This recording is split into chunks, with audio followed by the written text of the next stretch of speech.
Hair looks perfect. What's up, guys? Omar Esop here, and we got a special guest. We're starting a new series, interviewing experts. I'm joined here by none other than Allan Aragon. Allan, thank you very much for being on the show. It's a pleasure to be on here, Omar, aka Bromar. Let me, Bro, Han, let me just say, first of all, that I'm admiring your chiseled jaw. I need to know how you got that. We got to talk about so many things. First of all, just introduce yourself. Tell those that don't know, and if you don't know who Allan is, I don't know what you're doing with your life. Tell us the 411 on who Allan Aragon is, besides Woo! the jaw. Oh my goodness. Oh boy. I am a fan of science, truth, Okay. justice, and the American slash Canadian way. Wow, there we go. Okay, we get that going on. Yes, So sir.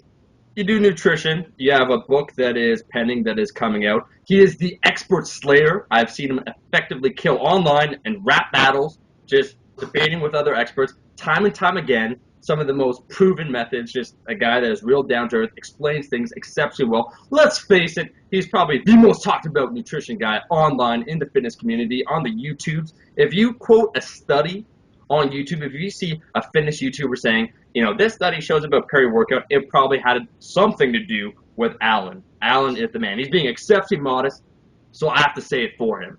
And then, Allan, I want to talk a little bit just about your ancestry a bit if we could delve into that. Would that be cool or no? Yep, go for it. Okay, well, how does it feel to be the last of the Dunedain? I mean, the blood of Numenor, we know your father, Aragorn, son of Arathorn, we know this from the Silmarillion, the history of your people of Middle-earth. How does it feel to be the last in line, to take that role over? Do you feel prepared for it? Seems like a heavy task. You have the There are jaw, but you very, still have that aesthetic jaw, half natty jaw. there are very few of us left. There he is. Okay. And when I was offered that bit of soup from Aowen, that cow eyeball soup, Okay. Amen. I have to admit, I only ate that eyeball Okay. because Aowen was giving me that look, and I That didn't want to let her down. she gives that look. That look. Okay. So we're dealing with someone, we're in rarefied air right here in exceptional company. So I'm going to try and keep this interview focused. It is an absolute honor. One of my nutritional inspirations, as someone once told me, a nutritionalist is so I'm going to try and keep the conversation focused. So Allan, how I figure we'll That's do it. I'll ask the more serious questions, and then if we have time permitted, because I know you're a super busy man, you got all sorts of seminars that we're going to talk about. We got the AARR, which I'm a part of that cult. I drink that purple Kool-Aid, and then we'll talk about other topics if we have time. So let's start with a serious question. So first of all, Allan, do you even fucking lift to start? well, the lifting I do is not in pounds, but rather in ounces, or for you euros, in milliliters. In milliliters. Okay, so we can confirm that he does in fact lift. What are you drinking right there? I've got coffee with whole milk, or as the bros would call it, swole milk. Homo milk, as some people, as homogeneous milk. It is Right, just it's homogenized. a homogenized. Sorry, I mispronounced that. I'm sorry.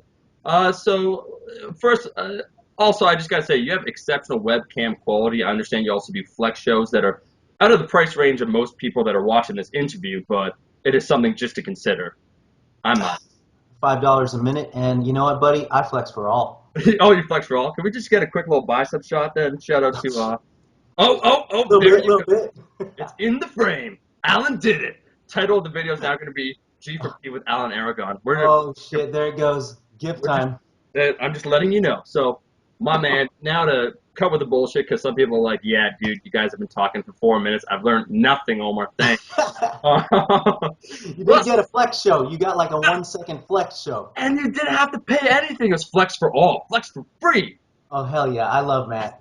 Matt's my bro. What's up, Matt? Shout out to Matt, man, who I know is watching this. My favorite person under 5'2". So let's talk about Guy's so damn shredded. It's just he, sick. his He's you know what? He's siphoning. He's Siphoning. sickening. Shout out. Sickening. Let's talk about what I want to talk about: alcohol, booze or lose. Okay, All right. it's a pretty big topic, my man. Where we got these young YOLOs that want to know if they could have that shot, if they could get slizzard, or if it's a bad idea, they can't drink, if it's going to ruin all their gains. I actually first came across you on T Nation in I think it was 2008, right, where you wrote that article, Yep. Alcohol and Bodybuilding. So first of all, what does alcohol do? When is it going to be officially announced as the fourth macro, ethanol? And just get into what it does to your body because there's a lot of bro science out there. Man, alcohol is, well, it does provide energy, but in a very odd, sort of strange way. I Okay, mean, alcohol itself is metabolized almost perfectly in the sense that your body uh, doesn't actually store it, but what it is, what it comes in, the vehicles that it come in, like whether it's beer, wine, whiskey, whatever, and also the surrounding intake, can be the problem. okay, And so typically with drinking, what happens at the physiological level is oxidation of the other macros gets essentially shut down or shut off because the body has the it puts alcohol metabolism or alcohol processing on high priority, right, on priority one. okay, And this has been hypothesized to be because of a hierarchy of fuel oxidation, and this has to do with the body's storage capacity of the various macronutrients. So, with the body having no storage pool or storage depot for alcohol, and the body having a small storage depot for protein, a moderate size depot for carbohydrates, and an almost unlimited storage depot for fat. um, love me some that's where bacon. you get the orlucine. Okay, Yeah, the body has unlimited leucine storage depot. I keep some I sip leucine the whiskey as well. next to my bed. Just Yeah, snort a few lines, like that's at funny. about midnight. Yeah, absolutely. Gets the night going, man. Gets the night started on a Friday night. So yeah, alcohol has the highest. The body sees it as essentially as a toxin that it needs to process and get rid of and get out of the body ASAP. Right. And so it's got the highest thermic effect, the so-called thermic effect. So the body works the hardest and generates the most heat, and alcohol has the highest metabolic cost Okay. of processing. So that's why you can, well, some people can drink a whole lot of alcohol Right. and never get fat, is because that can either, it can do one of two things. It can just uh, inhibit the consumption of other foods besides the alcohol, and Right. that can happen at really high intakes. And it in of itself, it does not have a lot of net metabolizable energy at the end of the processing period. To actually Now, use. with other folks, and this is me included, Uh-oh. um, Don't give me the bad news here, man. It was sounding great so far. Number one priority, it gets out of your body. Those with perhaps the right genetics. I'm like, I'm listening. I'm all aboard. And then what? here's the problem. Alcohol can I say four-letter words on your channel? Absolutely, Alan. Okay. What alcohol does, it increases your fuck it factor. Okay. And so yeah, Take it back. that happens in a figurative as well as a literal sense. Right. Getting blackout drunk, making wrong choices, waking up to someone next to you that you just absolutely regret. A 3 out of 10. Let's not even talk about it. Let's keep it focused, Al, please. No, 2 out So of 10, if that. alcohol, it lowers your judgment and caring level, and like it literally it lowers your inhibitions, and this will apply to what you end up eating once you have the munchies. So yeah, alcohol can and this varies with the individual. Not everybody gets the munchies from alcohol, but some people will get the munchies from alcohol, and you combine the munchies with the fuck it factor, and Yeah. then you are just plowing through whatever is in front of you, so to speak. So, so Alan, I guess the question then is, I'm not even going to go there. I'm just going to ignore it. Is one of the most detrimental factors when it comes to alcohol consumption is the inhibited choices that we make, not necessarily maybe the alcohol itself, but the 10 cheeseburgers we eat after we consume the copious quantities of booze. Yes, sir. Okay. That's what it is. That's what it is. And the research that shows health benefits of alcohol intake, usually stops at the 2-drink mark. Okay. And when So they say 2 drinks, it's a more like night, 5 to 6 hour. ounces. So Something like wait, an hour, a day, a week? What's 2 drinks? Where's the a benefit? day. Oh, a day. Wow. Yeah, for women they lower it down to about 1 drink a day for the health benefits. For men, it's like 2 drinks a day. But then again, they've never looked at nonlinear alcohol intake in any sort of systematic way. So I instead heard of doing like 2 drinks a day, Evan one day. you have some brothers who are doing 14 drinks a day on a Saturday. So I don't know, and that's probably You going to do ruin know. your I summer. heard. I heard that you can hold your own, Allan. I'm just saying. At least 7 drinks, solid. It's hard. It's hard training, man. Many years. You could give lectures on intermittent fasting while blacked out and drunk, is what I've been told. So my question, Allan, I guess to you, because I don't want to give it up, and it sounds like I maybe don't have to as long as I'm not a dumbass when it comes to once I'm inhibited, is what would the recommendations can you have, unless you're getting, let's be honest, if you're on that shred time, if you're about to prepare for a show, getting in your spandex, oiled and tanned, probably not the best idea. But for us mere mortals that are lifting, that want to be aesthetic, lean, relatively lean at least year round, can we combine the two? Bougaloos, a little bit of drinking, and training. Do you think it's detrimental, or what's your take? I would say yes, you can combine it, Okay. but if you're one of those folks who can't control it and you go like full alcohol, full Mel Gibson mode, Oh, then you're better off. full You're David better off. Hasselhoff. Okay. Okay. So we're gonna be like Yeah. drunk, eating a cheeseburger, yelling at our daughter, type of thing. Okay. Right, right. I think it's Like horrible. leaving messages on the answering machine, and then it ends up on the internet. That's how You they know, feel. just yelling at female cops and saying really incredible things that just end up blowing up your career. But well, you don't want to do that.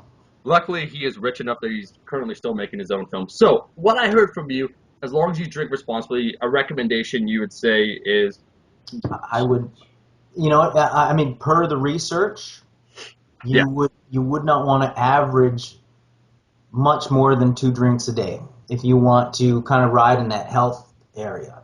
okay, If you find that you're a guy who after 2 drinks is going to go clean out the first 3 rows of your pantry and your fridge, yeah, then you're better off just abstaining completely. I mean, sometimes I mean, you have to know where you stand with alcohol as an individual. Some right, people can be moderate with it, but you got to really face the music if you're one of those guys who cannot be moderate with it. right. Now, if you're one of those guys who cannot be moderate with it, then what you want to do is at least be moderate with the amount of days you go ham on that butt. Yes, yeah, you go ahead. So maybe one time a week. So what you said, like I haven't had a drink today. It'd be cool for me to have a drink, let's say now, or something like that. For me, because Yes. I train, and it would not be detrimental to my gains if I had a drink now. No. Here's the odd thing. The thing Well, about alcohol is you need. cheers to you, Ah, because well. just my man. I probably should have give you forewarning so we could share a brew, but I gotta get my gains. I can't. Got a little bit of cobblestone stout. I can't. That catabolic time, that shred time right here. Give me a shitty pour. Well, Now I know I got a bench press session in not even maybe 2 hours. No, this is no joke. Not recommended. But that is some. Well, you got some stout going there too. Are you post exercise? no, this is pre-exercise, my man. This is cobblestone stout. I want to say cheers. Cheers. Wow, wow, wow. Not recommended. Not recommended for most people. But I heard what you said. You said 2 drinks. I'm just like, let's just go for it.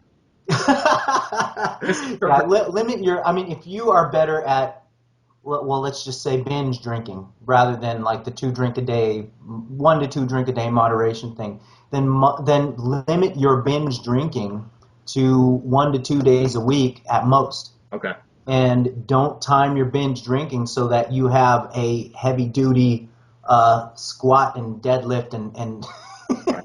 Or bench press session. and bench session. It's only Like one drink, bro.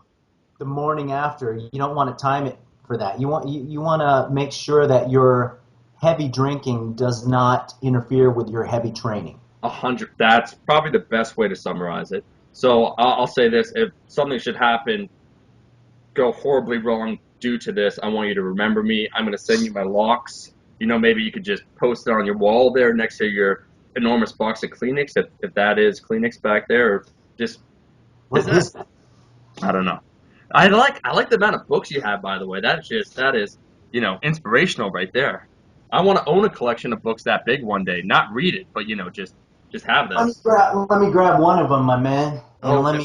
me do a little situation that looks like this. Ooh, the Max Muscle Plan by Yeah, Lane Nordstorm Norden. Oh, my man, Brad Bronfeld, I believe, also wrote that book. Is that correct? absolutely. His name is Rad Broenfeld, Dr. Rad I Broenfeld. heard he just got a PhD. Is that true? I think he ordered it, Oh, it's from online. one of those online things. But you know what? It doesn't matter because he's that smart. He He is is that. that brilliant. It's kind of like a mail order Brad. You get a mail order PhD. I get it. It's the latest. I call Brad the King Midas of the fitness industry because everything he touches turns to gold. Okay. Has he touched you? Brad touched me. Okay, good. This is breaking news right here, guys. I want you to know this. So, Alan, I think you just slayed effectively, broken down alcohol. Don't be a dumbass. Don't be a dumb fuck. Right?